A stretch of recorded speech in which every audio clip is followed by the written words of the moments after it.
하나님께서 우리 인류를 어떻게 인도하셨는지 좀 살펴봅니다. 그래서 우리 어제 아담에서부터 시작한 성경에 기록된 구원 역사에 대해 살펴봤었죠. 그리고 아주 중요한 인물만 하면은 그 다음에 이제 노아로 이렇게 이어진다라고 볼 수 있어요. 이렇게. 그리고 노아 다음에 바로 가장 중요한 인물은 아브라함. 그리고 가장 또 중요한 인물은 모세. 이렇게 이어지죠. 그리고 그 다음으로 이어지는 인물이 다윗. 이렇게 이어지죠. 그래서 우리가 어제 이 다윗까지 살펴보고 다윗이 죽은 다음 이제 이스라엘이 북이스라엘과 남유다로 분열되었다라는 데까지 살펴봤죠. 자, 그런데 항상 이런 흐름을 볼 때 어떤 관점을 가지고 보면은 되게 도움이 됩니다. 이해하는데. 그래서 이거를 우리가 어제 이렇게 얘기를 했었죠. 지금 하나님께서 하나님 나라를 세워가는 것이다. 하나님 나라를 세워가는 그런 과정 중에 지금 이 사람들이 막 등장하는 것이다. 그런데 하나님께서 이 아브라함에게 약속을 하셨죠. 약속은 크게 보면 세 가지가 있었어요. 세 가지가 뭐냐면 내 후손이 하늘의 별과 같이 바다의 모래알 같이 많아질 것이다 라고 하는 약속을 주셨고, 또 가나안 땅을 이리저리 다 둘러보고 이 땅을 너에게 줄 것이다 이렇게 말씀하시고, 너로 인해 모든 민족이 복을 받을 것이다 이렇게 약속을 하시죠. 그래서 하나님께서 이 아브라함에게 한 이 약속이 계속 성취되어 가는 과정, 그것이 이스라엘의 다윗왕까지의 역사였다라고 하는 것. 그래서 모세 때 뭐가 형성이 돼요? 모세 때쯤 되니까 후손들이 이집트에 가서 약 250만 명의 민족으로 히브리 민족이라는 민족이 형성이 되죠. 그리고 땅도 어떻게 됐어요? 모세가 그 민족을 이끌고 가나안으로 들어가서 땅도 어떻게 해요? 얻었죠? 그리고 이제 복이라고 하는 것은 이제 여러 가지로 생각해 볼 수 있는데, 하나님께서 주시는 복, 은혜, 사랑, 통치, 말씀 뭐 이런 거, 율법 뭐 이런 거 될 수 있겠죠. 그래서 또 모세 때 이 하나님의 복임, 어떻게 보면 율법이 하나님이 인간에게 주시는 복이라고 할 수가 있겠죠. 율법대로 살면은 그게 하나님의 백성으로서 살아가는 삶의 모습이 보이는 거거든요. 그래서 이렇게 모세 때 어떻게 보면은 이루어지고, 그리고 이제 여호수아 또 뭐 쭉 사사 시대를 이렇게 거치면서 다윗왕 때 이것이 어떻게 돼요? 더 굳건해지죠. 중앙 집권 국가로까지 발전돼서 인구도 더 늘었고 땅도 더 넓혀졌고, 그리고 이제 율법이나 이런 제사 의식이나 이런 것들이 더 굳건해졌겠죠. 그리고 하나님께서 다윗에게 약속을 하시는데, 다윗 언약이라고 하는 약속을 하시는데, 이제 하나님이 뭐라고 그러냐면은 내 후손이 내 왕위를 계승을 해서 왕국을 건설을 할 것인데 그것이 영원할 것이다. 영원히 견고할 것이다. 이렇게 약속을 하나님께서 하십니다.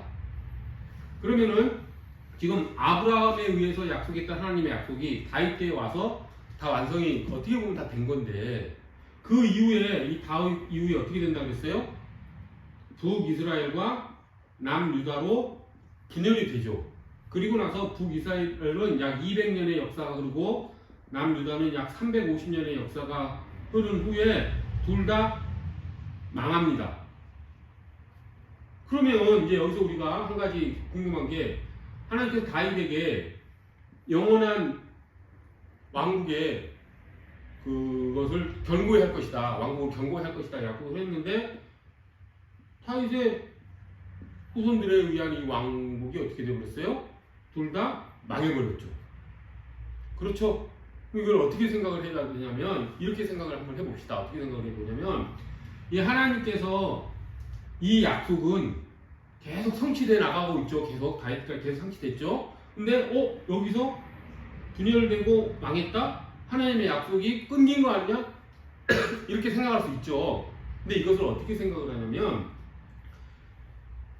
하나님께서는 이 전에 있었던 약속을 더 크게 성취해 가신다라고 하는 거예요. 하나님께서 아브라함에게 약속하셨던 것을 모세 때 더 크게 성취해 주셨죠. 모세에게 주었던 그 약속의 성취가 다윗에 가서 어떻게 됐어요? 더 크게 성취가 됐었죠. 그런데 이제 다윗에 의한 그러면은 성취가 그 뒤에는 어떻게 되겠어요? 더 크게 성취가 되겠네요. 그렇죠? 그게 뭐다? 예수 그리스도에 의한 하나님의 약속의 성취가 이때 이제 완벽하게 성취가 된다. 이렇게 관점을 잡으시면은 이스라엘 역사를 이해하는 데 되게 도움이 됩니다. 자, 다윗의 후손이 솔로몬인 줄 알고 그 뒤를 이은 남유다의 왕들인 줄 알았는데 어떻게 됐어요? 망했지만 망한 가운데 다시 또 어떻게 돼요? 다윗의 후손으로 누가 오셨어요? 예수님이 오셨잖아요. 그래서 실제 다윗의 후손이라고 말하는 사람은 진짜는 누군가? 예수 그리스도, 예수님이에요.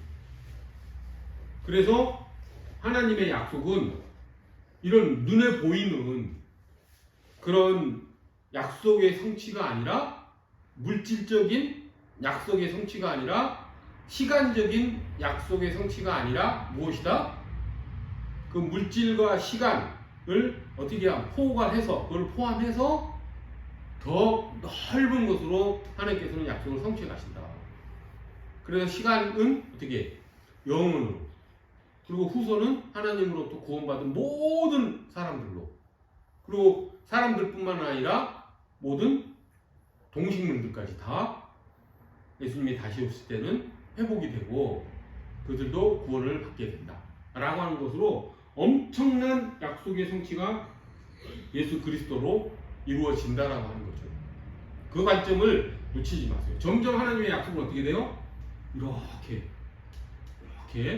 더 크게 성취되어져 나가고 있다. 이렇게 그런 관점으로 예수 그리스도까지 하나님의 언약이 신실하게 성취되어 가고 있다. 그리고 성취되었고 또 다시 오시는 이 예수님이 다시 오실 때는 이제는 그때는 눈에 보이는 그런 모든 하나님의 약속이 다 눈에 보이지 않는 부분까지 다 해서 완전하게 성취될 것이다. 이렇게. 그래서 인류 역사는 언제 예수님이 다시 오시는 이때가 되면 이제 역사는 끝. 새로운 역사, 새 창조가 일어나게 된다.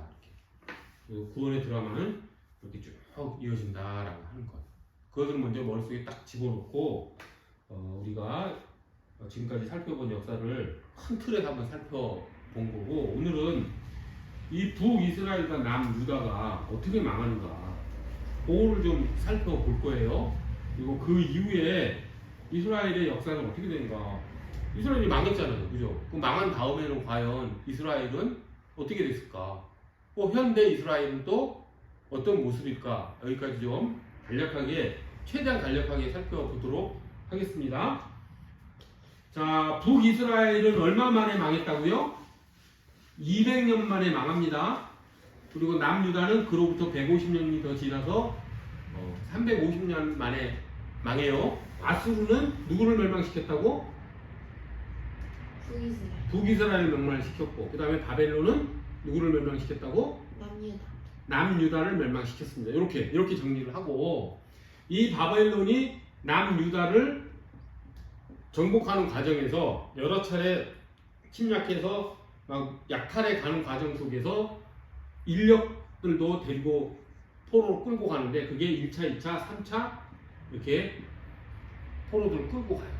그래서 1차 포로는 다니엘로 대표되는 포로들이 끌려가고 2차는 에스겔이라고 하는 선지자가 대표적으로 해서 끌려가고 3차 때는 이제 좀 더 많은 사람들이 끌려가죠. 그리고 이제 그 예루살렘 지역은 정말 가난하고 못 배운 사람들, 반란을 일으킬 수가 없는 사람들, 그런 사람들이 예루살렘에 남아있게 되는. 그래서 이 바벨론의 이 식민 정책은 어떤 정책이었냐면 정복을 한 지역에 다른 민족을 가서 살게 해요. 그리고 정복한 민족들도 또 포로로 끌고 가. 그러면 민족이 어떻게 돼버리겠어? 정체성이 약화되겠죠. 그래서 반란이 일어나지 못하도록 하는 것이 바벨론의 정책이에요. 아수르는 무시무시한 애들이에요. 얘네들은 역사가 가장 잔인한 그런 민족이에요. 그래서 애들은 정복을 하면 어떻게 하냐면 일단 혀를 뽑아. 그리고 다리 두 자로 팔 하나까지 잘라. 팔 하나만 남겨두고 그 팔 하나를 자꾸 막 조롱하면서 죽인. 그리고 이제 전쟁하다가 죽은 사람의 머리를 잘라서 창에다 꼽은 다음에 그 친구나 가족한테 들고 가라고.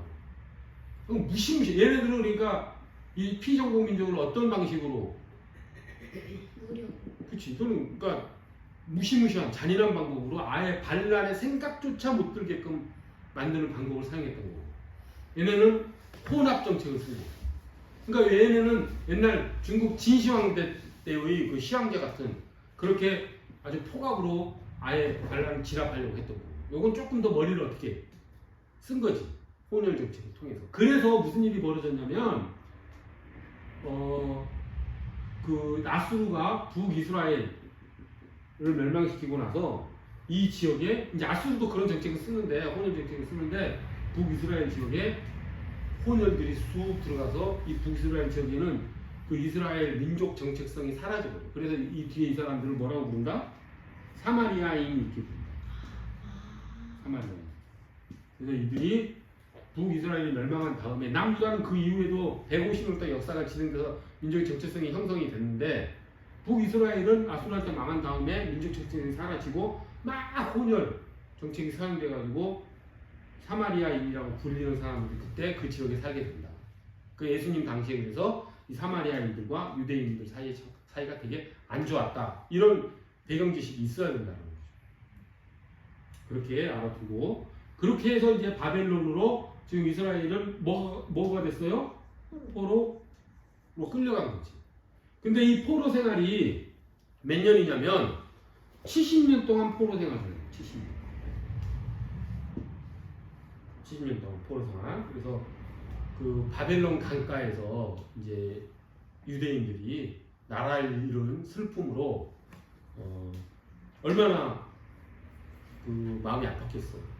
그런데 이제 이 바벨론 사람들은 이 유대 사람들이 되게 똑똑하고 그다음에 문학도 되게 발달하고 노래도 잘하고 이런 걸 알아요. 그래서 그 사람들한테 노래를 해라. 노래도 시키고 그래서 그 유대인들은 또 노래를 듣고 막 그랬단 말이에요. 유대인들은 근데 얼마나 마음이 아프겠어. 나라를 잃었는데 자기를 정복한 사람들 위해서 노래를 하니 얼마나 열을 받고 그러겠어요. 그죠? 그래서 그때 지어진 시들이 뭐냐면 에레미야 에가라고 하는 시예요. 그거를 미국 지금 70년대인가? 그 무슨 좀 흑인 여자 3명이랑 남자 1명이 나온 그룹이 있어요. 그래서 리버스 오브 바빌론인가? 그런 노래가 있어요. 보니엠이라고 하는 그룹이. 그 노래는 무지무지하게 슬픈 가사를 담고 있는 거지. 나라를 잃고 지금 이방 그지 자기 정복을 했던 자기를 멸망시킨 나라의 도시에 가가지고 지금 포로 노예생활이죠. 노예생활을 하면서 노래 부르라고 하니까 그 비파를 들고 노래를 했던 그 심정을 보니엠이 노래한 거지. 그런 게 이제 배경이 돼. 자, 그런데 이때 이제 70년의 포로 생활이 참 신기한, 이게 이제 역사의 하나님의 손길이 강력하게 나타나는 건데, 이 바벨론의 포로로 끌려갔던 사람들이 이 70년 후에 어떻게 되냐면은 다시 예루살렘으로 귀환을 합니다. 이거 대단히 꼭 알고 있어야 돼요. 이 포로들이 70년 만에 어떻게 된다고? 다시 예루살렘으로 돌아온단 말이에요. 그것도 1차, 2차, 3차에 걸쳐서 돌아와요. 1차로 돌아오게 한 사람이 스룹바벨, 2차를 이끈 사람이 에스라, 3차를 이끈 사람이 느헤미야 이래요. 그래서 이때 성전을 건축하고 이때 율법을 더 사람들의 신앙심을 더 고취시키고 이때 느헤미야 때 성벽, 이제 성전을 둘러싼 수도, 성벽을 건축을 하고 하는 일들이 이때 벌어지죠. 그래서 와, 완전히 멸망한 줄 알았던 유대인들이 다시 어떻게 70년 만에 돌아와서 다시 나라를 이어간다라고 하는 거예요. 70년. 자, 이것이 어떻게 가능했냐면 이제 포로로 잡아간 건 누구? 바벨론이었죠. 그러면 귀환시킨 건 누구? 바벨론이 아니야. 이 바벨론을 멸망시킨 나라가 누구냐면 누구죠? 페르시아. 그 영화 300에 나오는 그 크세르 크라크 같은 그런 왕들이 다스리던 페르시아가 바벨론을 멸망시킵니다. 그때 왕이 누구냐면 성경에는 누구로 나오냐면 고레스라는 왕으로 나와. 고레스. 남유다 왕이요? 남유다 왕이 아니라 페르시아예요. 페르시아 왕으로 고레스가 왕이 되는데 이 고레스가 도저히 이해할 수 없는 명령을 내리는데 무슨 명령을 내리냐면 포로로 잡혀와 있는 바벨론으로 포변을 잡혀와 있는 유대인들을 다시 어떻게 해라? 예루살렘으로 보내라고 하는 칙령을 내리는 거지. 조서를 내려서 돌려보내주는 거예요. 이게 하나님의 정말 손길이 닿지 않으면 일어날 수 없는 일이죠. 근데 이거는 이제 역사적 관점에서 세속 역사 관점에서 보면 그게 이제 말이 되는 게 어떤 측면에서 말이 되냐면 바벨론은 인질 정책을 썼었죠. 인질 정책을 써서 반란이 안 일어나게 그렇게 이제 자기 수도로 막 인재들을 탁 끌고 왔단 말이야. 그렇게 하면 그 식민 지역을 통치할 때 나타나는 약점이 뭘까? 그 약점이 뭐냐면 그 다 인재를 끌고 와버리니까 자기가 정복한 그 지역에 경제가 살아날까요? 죽을까요? 죽어버린다고. 그럼 세금을 거둘 수가 있다 없다? 못 걷는 거지. 그러니까 예루살렘도 봐봐. 포로로 쓸만한 사람들 다 끌고 왔단 말이야. 힘쓸만한 전쟁할 만한 군인들, 그 다음에 기술자들 다 2차 포로 때 다 끌고 가버렸어. 아까 얘기했지만 그래서 예루살렘에 남아있는 사람 어떤 사람들? 가난하고 배움이 짧고 기술도 없고 그런 사람들만 남아있었으니 뭐 세금을 바칠 게 있어 없어? 없잖아.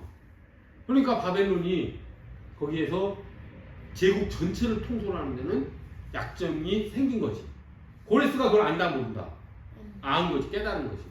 그래서 안 되겠다. 다시 자기들이 정복한 그 지역에 다시 사람들을 보내서 거기에 경제를 활성화시켜서 더 많은 세금을 걷어야 되겠다. 라고 하는 그런 정책 전환이 있었던 거지. 그리고 이 고레스가 또 하나님의 여러 가지 손길에 의해서 유대민족을 어디로 다시 돌려보내요? 여기 예루살렘으로 돌려보내는 거지. 그래서 이 성전이 다시 재건이 됩니다. 성전이 이때 바벨론이 남유다를 멸망시켜 다 불타버려. 성전 안에 있는 모든 금은 기물들 다 약탈해 가버렸거든. 그 성전은 누가 건설했었죠? 이 첫 번째 성전 건설한 사람이 솔로몬이잖아. 그래서 솔로몬 성전이라고 해요. 그때 규모나 이런 어떤 양식이나 이런 것들이 되게 화려하고 장엄하고 멋졌다고 해요. 그런데 그걸 다 바벨론을 쳐들어와서 다 불태워버리고 약탈해 가버린 거죠. 근데 돌아와서 그 불탄 자리에다가 누가? 스룹바벨이 총독이 돼서 그 지역에 들어와서 성전을 어떻게 했다고? 다시 건축을 한다. 그래서 스룹바벨 성전 그래요. 근데 이 스룹바벨 성전은 솔로몬 성전에 비하면 되게 초라해요. 규모도 작고 여러 가지 장식이나 이런 것도 되게 좀 요즘 말로 하면 허접하지. 그래서 만들어 놓고 나서 사람들이 좀 애잔한 생각도 들고 우리가 이런 것밖에 못 만들었나는 생각도 들고 막 그런 내용도 나오고 그렇습니다. 그렇게 해서 이스라엘이 규환을 해서 다시 이제 이스라엘에 살게 되었다. 거기까지 이제 우리가 살펴봤는데 할 얘기가 너무너무 많은데 그냥 그 정도 손으로 정리를 하고 그 뒤에 그다음에 이제 이스라엘이 어떻게 됐느냐. 이제 그 뒤에 역사는 성경에 안 나와요. 성경에 안 나오고 예루살렘으로 돌아오고 나서 성경에 예루살렘하고 이스라엘이 어떻게 역사가 진행이 되는지 성경이 침묵을 합니다. 예루살렘 한 뒤에는 성경에 역사 기록이 없어요. 그래서 가장 마지막 구약 성경이 뭐예요? 말라기. 이 말라기는 이제 선지자 이름인데 이 말라기 선지자가 마지막 성경의 구약의 선지자로 나타나는데 이 말라기 선지자가 이제 그 성경에 쓴 내용이 뭐냐면 귀환을 했죠. 성전도 건축을 했죠. 성벽까지 건축을 했는데 그 뒤에 이제 제사장들도 다시 임명을 하고 그리고 이제 성전에서 제사도 지내고 그다음에 백성들이 이제 하나님 율법대로 살아가는 그런 삶을 살아야 되잖아요. 그죠? 근데 이게 엉망이 돼버린 거야. 포로 귀환한 다음에 또 해이해져 버린 거야. 하나님께서 70년 만에 포로를 다시 예루살렘으로 보내서 다시 부흥시켜 주셨는데 처음엔 좀 반짝하고 성전도 만들고 성벽도 걸고 그렇게 하다가 시간이 좀 흐르면서 그게 큰 일이 아니거든. 여전히 페르시아는 강력한 나라로 있고, 그죠? 그 다음에 자기네 나라는 뭐 제대로 주권 회복도 못하고 옛날 다윗 때에 비하면 정말 보잘것없이 살아가고 있는 모습을 보면서 이 포로 귀환한 뒤에 그 유대인들이 되게 실망감에 빠져버린 거야. 야, 다시 우리가 포로 귀환하고 예루살렘에 가서 살면은 다시 옛날 다윗 왕의 그 명성을 회복을 하고 우리가 이제 전 세계에서 페르시아도 꺾어버리고 하나님의 메시아 왕국으로서 아주 이제 세계의 강국이 될 것이다. 그렇게 기대를 했는데 그러질 못하니까 여전히 페르시아는 강력한 나라로 남아있고 자기들의 신세는 여전히 페르시아의 조공을 바치고 살아있으니 살맛이 안 나는 거지. 그냥 실망, 좌절 이런 데 빠져가지고 제사장들은 제대로 제사도 안 지내고 하나님한테 이제 제사 지낼 때 원래 흠 없고 그죠? 그런 장애도 없는 아주 좋은 그런 양을 이렇게 제물로 바쳐야 되는데 막 다리 저는 양 그리고 11조 바치면 제사장들이 막 떼어먹고 백성도 11조도 잘 안 하고 그리고 율법대로 살지도 않고 가난한 자들은 괴롭히고 부자들은 또 빈부격차가 막 심해지고 막 그렇게 엉망으로 살아가는 시대가 그 시대였단 말이야. 그때 이 말라기 선지자가 이들에게 이 이스라엘 백성들에게 그렇게 하면 안 된다. 다시 하나님의 말씀대로 다시 우리가 회복돼야겠다. 그렇게 말씀하시면 이게 말씀을 선포하면서 말라기 선지자 마지막에 어떤 내용이 나오냐면 이제 하나님께서 너희에게 엘리야 같은 선지자를 보낼 것이다 라고 하는 말로 말라기가 끝나요. 그러면은 실제로 이 엘리야 선지자가 말라기 선지자가 이 성경 쓴 후에 시간 한 400년 흐르고 나서 진짜 엘리야가 부활한 건 아니고 엘리야 같은 선지자가 나오죠. 그게 누구예요? 세례 요한이라는 거죠. 그래서 세례 요한이 나와서 이제 누구를 예고해요? 세례 요한이 예수님을 예고를 하잖아요. 그러니까 메시아의 길을 예비하는 선지자로서 세례 요한이 엘리야와 같은 그런 선지자 사명을 수행했다. 말라기서에서는 엘리야가 올 것이다. 실제로 온 사람 누가 온 거다? 세례 요한이었다. 그리고 메시아가 그 뒤에 진짜로 왔다 안 왔다? 왔다. 그게 예수님입니다. 그래서 구약이 이렇게 연결이 된다. 이렇게 쭉 연결이 돼서 예수님께서 이 땅에 오셨다. 자, 그럼 요거 지금까지 다시 한번 잠깐 복잡하게 설명 안 하고 진짜 더 간단하게 한번 이스라엘 역사를 다시 한번 살펴봅시다. 자, 언제부터 할까? 다윗 왕 때로부터 해봅시다. 다윗 왕이 이제 이스라엘을 최전성기로 이끌었죠. 그리고 솔로몬에 의해서 이제 그 극성기를 맞이하고 솔로몬이 죽고 나서 나라가 어떻게 된다? 북이스라엘과 남유다로 분열이 된다.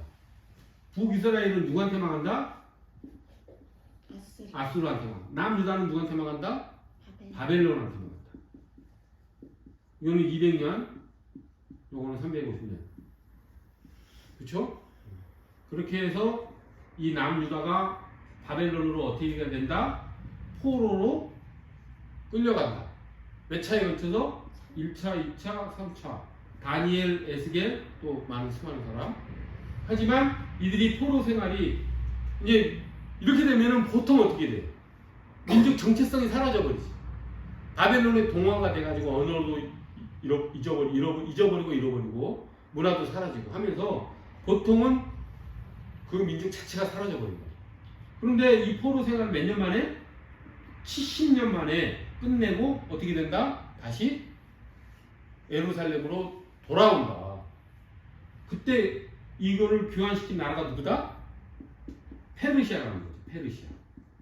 페르시아 그 왕 이름이 뭐라고? 고레스 왕의 조서에 의해서. 왜 고레스가 유대 민족들을 예루살렘으로 보낸지 설명했죠. 그렇게 통치하는 것이 더 요금을 세금을 더 많이 거둘 수 있다라고 하는 인질 정책보다도 그런 것들에 의해서 또 하나님의 손길에 의해서 고레스가 이스라엘을 어떻게 했다? 다시 예루살렘으로 보내서 그들이 민족 정체성을 지키고 살 수 있게 했다라고 하는 것. 이 흐름이 좀 잡혔어요? 그리고 이제 그 뒤에 이제 무슨 일이 벌어지느냐. 이제 페르시아가 영원할 것 같았던 페르시아가 어떻게 돼요? 망하겠죠, 당연히. 그죠? 역사에서 영원한 나라는 제국은 없잖아. 근데 페르시아가 누구한테 망해요? 이건 여러분들이 세상 역사에서 되게 재미있게 나오는 역사죠. 페르시아가 누구랑 전쟁을 해요? 그리스랑 전쟁을 하잖아요. 그죠? 그래서 우리가 익히 머릿속에 알고 있는 뭐 스파르타, 그 다음에 또 뭐 아폴로, 그다음에 뭐 테베 뭐 이런 도시국가들과 그 도시국가 동맹이랑 페르시아랑 전쟁을 하죠. 그래서 뭐 영화 300이라는 영화 봤잖아요. 그게 이제 이 페르시아랑 그리스의 싸움. 그런 것들이 막 하다가 결국은 누가 이겨요? 결국에 가서 엄청난 중간 과정이 있다가 누가? 알렉산더라고 하는 그런 사람이 그리스를 통합을 해서 왕이 되고, 이 알렉산더가 페르시아 제국을 어떻게 해? 지배해버리는 거지. 그래서 동서양을 가로지르는 알렉산더 제국이 형성이 돼.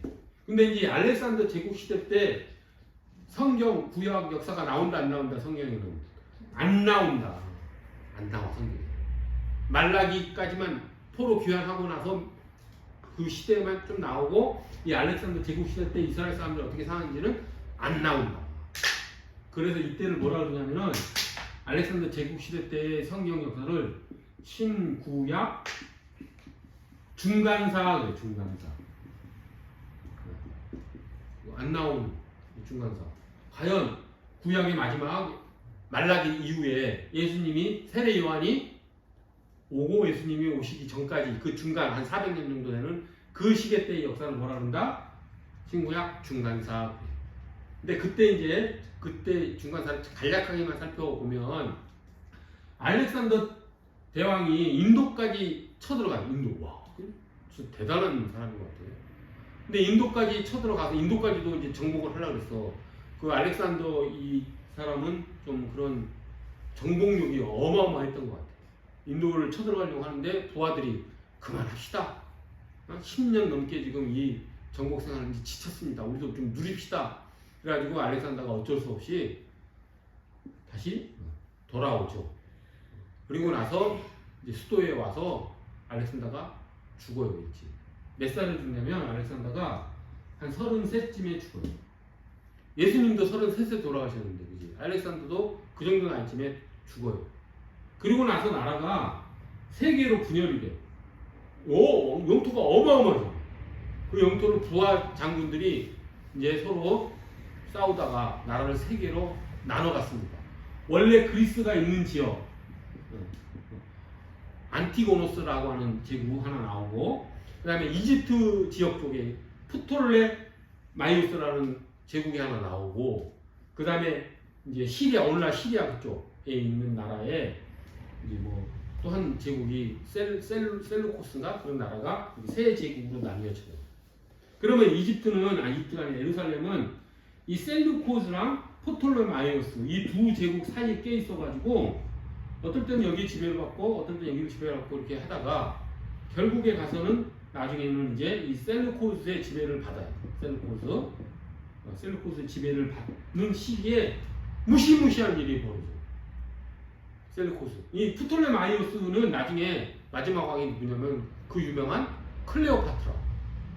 클레오파트라가 그 프톨레마이오스 알렉산더 제국의 그 지역을 통치하는 그 왕이었어요. 그렇게 알면은 그 시대가 조금 이해가 되겠지. 근데 이 셀루코스의 지배를 받는 예루살렘에서 무슨 일이 벌어지냐면은 셀루코스 왕 중에서 안티오코스 에피파네스라는 황제가 하나 나타나는데 이게 사이코패스, 정신병이.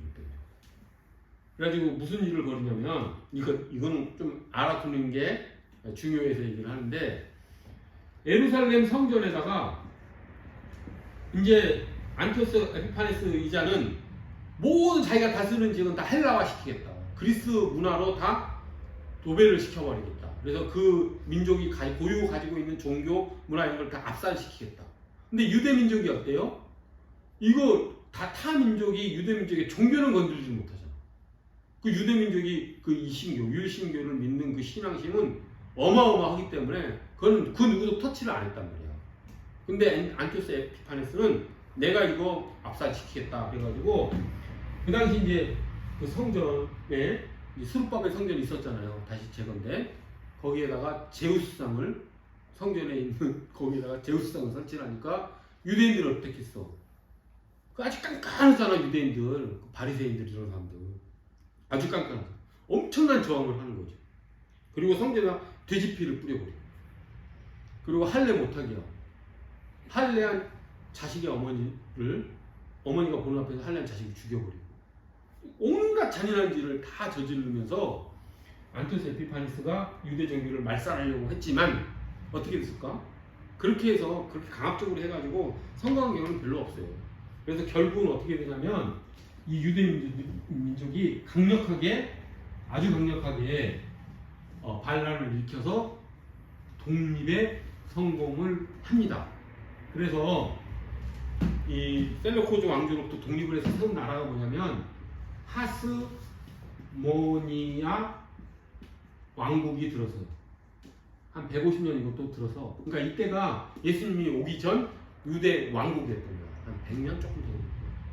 이 하스모니아 왕국에 의해서 이스라엘이 독립을 이루고 있었다. 근데 신기하게 성경이 나온다 안 나온다, 이 하스모니아 왕국이 안 나온다. 하지만 세계 역사에는 나온다.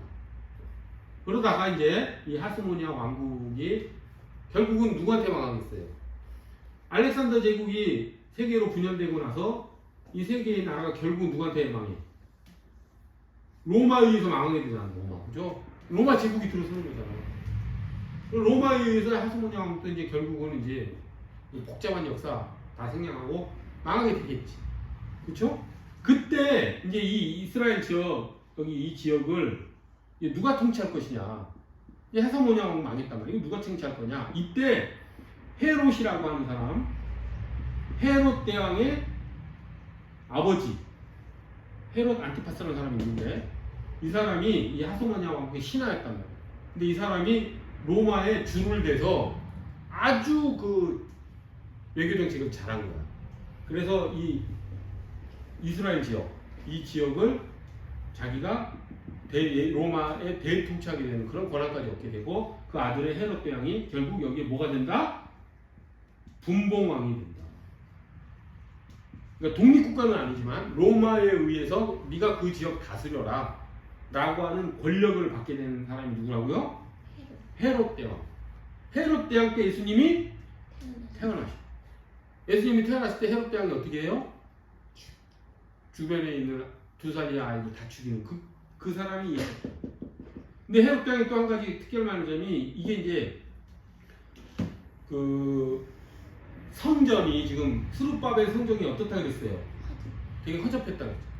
근데 이 헤롯 대왕이 스룹바벨 성전을 중건을 아주 화려하게 멋지게.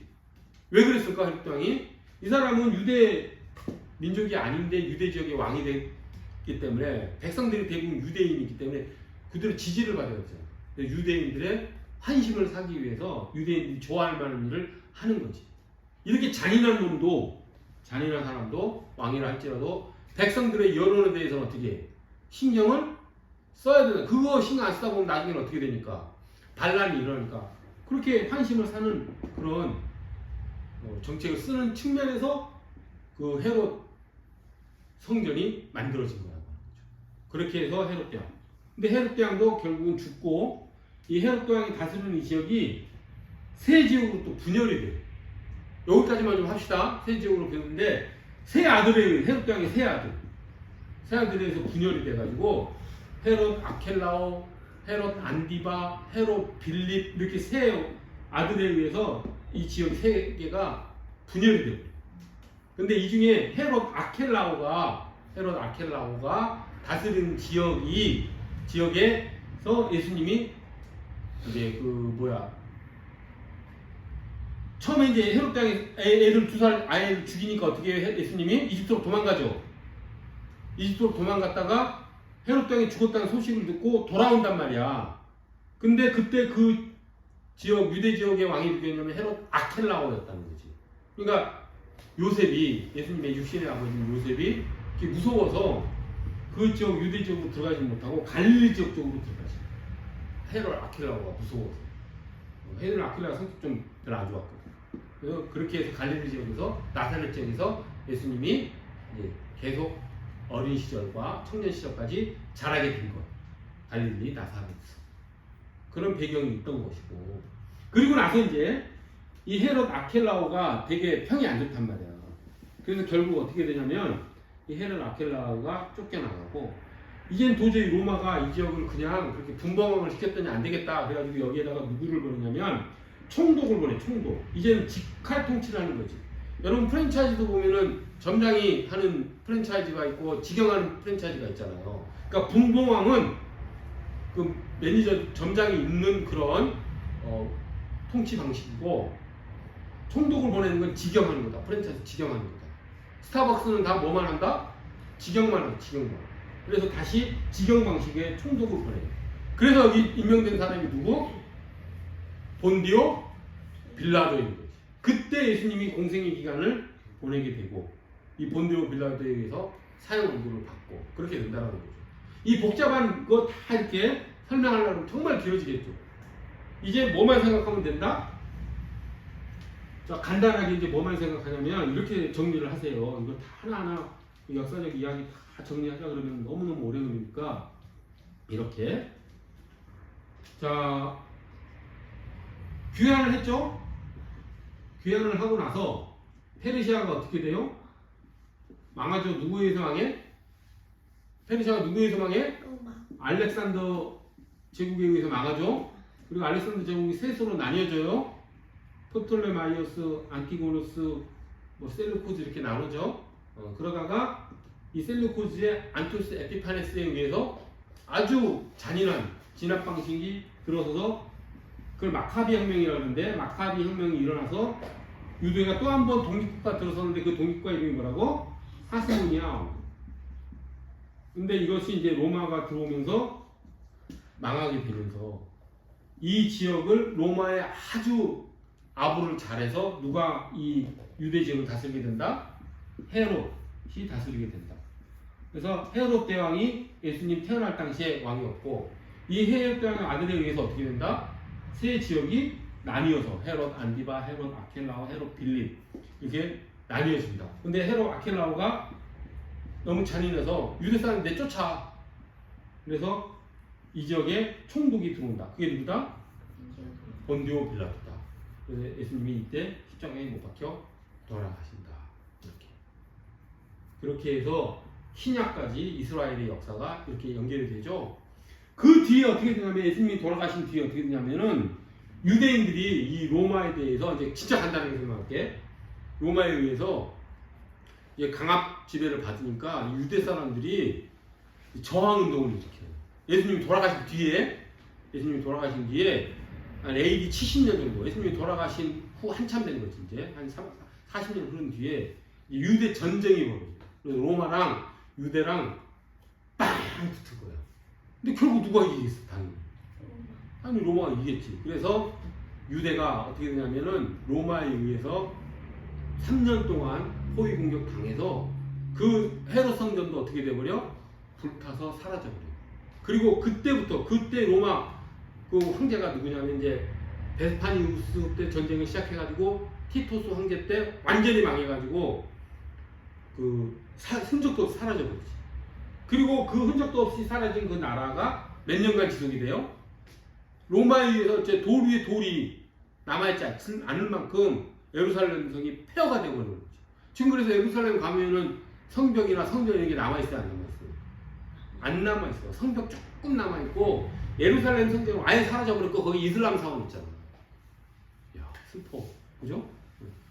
그렇게 되고 그렇게 돼버린 거지. 예수님이 돌아가시는 한 40년 있다가 유대 전쟁. 그래서 완전히 망해버리고 그 뒤로 유대 민족은 나라가 있었다 없었다? 없어요. 나라 없이 민족만 유럽 전역에 뿔뿔이 흩어져 산 거지. 거의 한 1900년. 그러면서 유대인들이 되게 유럽 사람들한테 핍박을 받죠. 그죠? 되게 핍박을 받아요. 그러다가 2차 대전 때 무슨 일이 벌어져요? 유대인 학살, 600만 명이 학살당하는 그런 일이 벌어지기도 하고 그러죠. 그러니까 2차 대전이 끝나고 나서 이스라엘이 어떻게 돼요? 이제 나라를 다시 세우죠. 그래서 오늘날 현대 이스라엘 국가가 등장하게 되고 지금도 건재하고 있다. 그러니까 이건 세상 역사로 봤을 때는 이해가 안 되는 일이지. 나라를 잃고 민족만 유럽 전역에서 뿔뿔이 러시아 쪽까지도 막 돌아가면서 뿔뿔이 투 사는데 그 민족이 정체성을 유지하고 2000년이 거의 2000년이 지난 다음에 국가를 세웠다?